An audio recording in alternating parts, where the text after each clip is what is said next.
Ayan, so magandang araw mga kababayan, and this is Divine PH. And ngayong araw po ang ika-7th day no ng filing po ng Certificate of Candidacy. And kanina nga po nakalive po ang ating channel.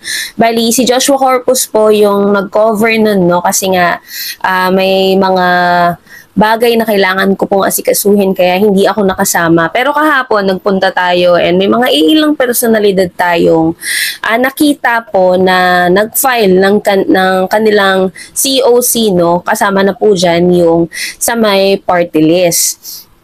So mga kababayan, kanina kung nakita nyo po sa live, napakaraming supporters po, no? Yung mga loyalista na nagtungo po dito sa may Manila Hotel dahil gusto po nilang ipakita yung puwersa, yung suporta nila sa isa rin sa mga senador ng ating mahal na Pangulo, which is si DILG, dating DILG po, no?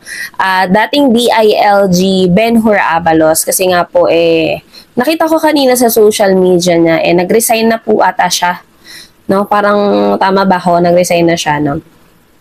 So yun mga kababayan, nakita nyo kanina grabe po full support ang ating mga kababayang Pilipino, yung mga loyalista natin na sumusuporta syempre sa pamahalaan at syempre dito po sa mga pambato ng ating mahal na Pangulo. Alam nyo mga kababayan, napakasungit ng panahon. Kanina pa po, maaga, mga 6 pa lang ata, naulan na.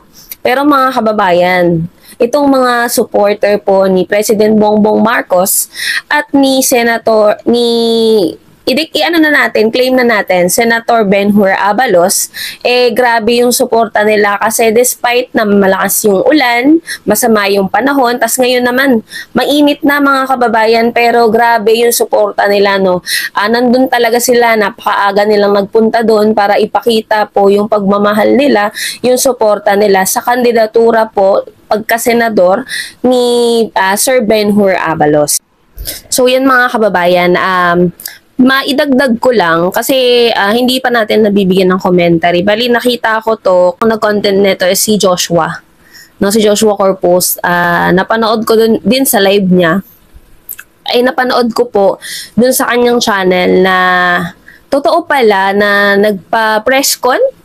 Parang press con ata yun, press release, something like that. Si Duterte na sinasabi nga po, hindi siya tatakbo bilang senador. Yung pinapakalat or binunyag ni Sara Duterte na 3 Duterte daw yung tatakbo pagka senador, fake news. Alam niyo naman tong pamilya na to, mahilig gumawa ng fake news. Or kung may mga sasabihin man, alam naman natin na hindi makatotohanan or hindi nila kayang panindigan. Alam mo yun, pare-pareho sila pamilya, na pag may sinabi, hindi mo tuloy alam kung maniniwala ka o hindi. Kasi sanay na sanay silang magsinungaling, alam mo yun. Sanay na sanay silang magsabi ng mga bagay na kabaliktaran or taliwas naman sa pinapakita nila. So ang sabi mga kababayan, si Duterte daw, hindi na daw tatakbo bilang senador.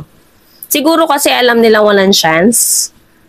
Sa mga magsasabi na naman dyan sa comment section na si Sara ang nagdala kay BBM, patunayan nyo muna.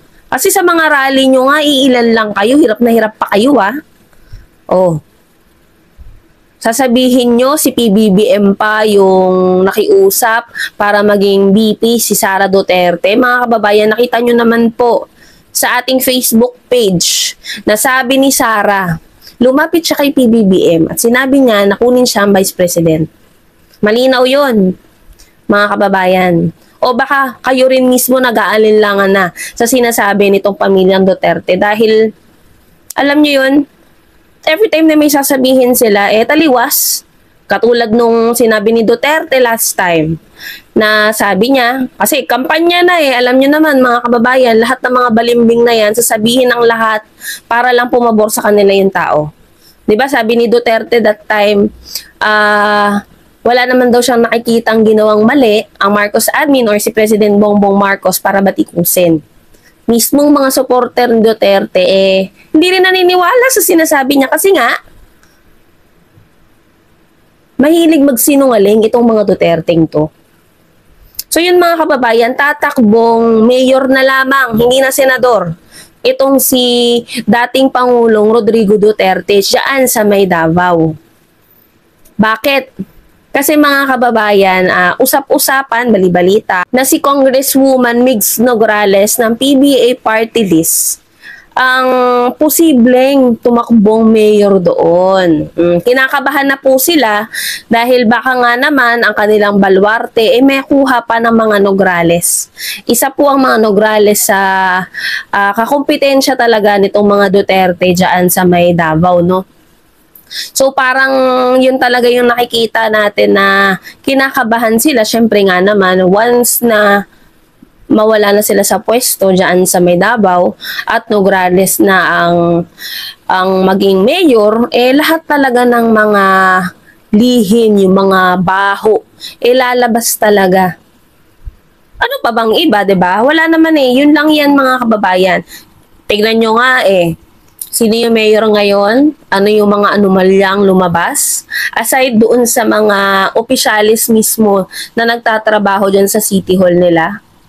'Di ba napakarami pong mga lumabas na ilang dekada, taon nilang itinago. 'Di ba mga kababayan?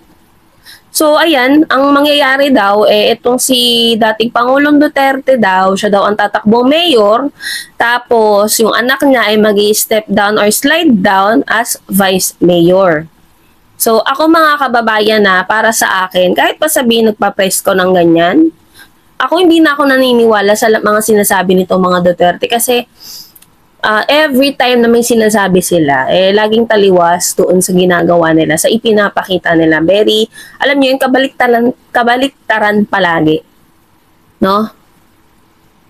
Akala kasi nitong mga to, magogoyo na nila magogoyo pa nila ang mga Pilipino. Mas wais na po ang mga kababayan natin ngayon at hindi na basta-basta nagpapaloko dito sa mga politikong ang tanging interes lamang ang magkaroon ng kapangyarihan, alam mo yun, sariling interes para sa kanilang sarili. Kumbaga yun, sila lang magbebenepisyo. Kaya nga po itong darating na halalan sa May 12, siguraduhin po natin na yung iboboto natin, yung tanging interes lamang, yung kapakanan ng ating mga kababayan Pilipino.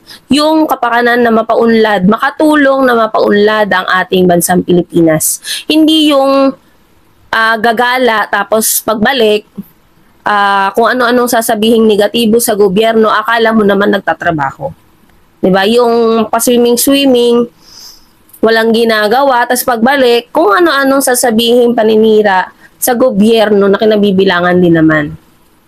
Tapos siya, itong naninirang to, siya pa yung walang ginagawa. Puro alam mo yun, papetics lang. 'Di ba? Kahit na majority ng mga Pilipino ngayon, nakikita po talaga na very active ang ating administrasyon, lalo na ang ating presidente. Very active, kasama po ang ating First Lady. Sobrang active na sa mga programa nila, yung mga programa nila sa magsasaka, sa health. Sobrang inuuna talaga nila yung trabaho. No? Kailan nyo ba nakita itong ating First Lady at ang ating Presidente na inunang mang-criticize ng tao kaysa magtrabaho?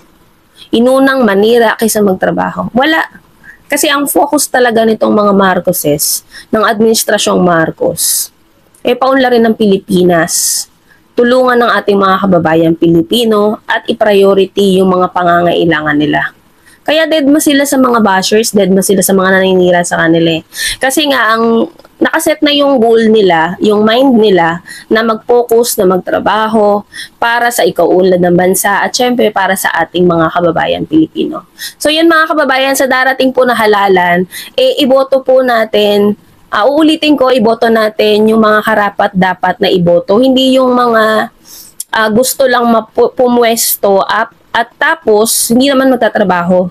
No, wag natin iboto yung mga uupo lang tas pepetics na. Iboto natin, siguraduhin nating iboto yung maglilingkod talaga. Yung nakita natin na naglilingkod. na kahit hindi pa sila nakapwesto, grabe na yung pagtatrabaho nila. Grabe na yung paglilingkod nila, pagtulong nila sa ating mga kababayang Pilipino. So yun lang mga kababayan, share po natin itong video na ito para po maging aware din ng ating mga kababayan, no? Lalo na po nitong darating na botohan para sa midterm election. So yun lamang mga kababayan, and maraming salamat po sa inyong lahat.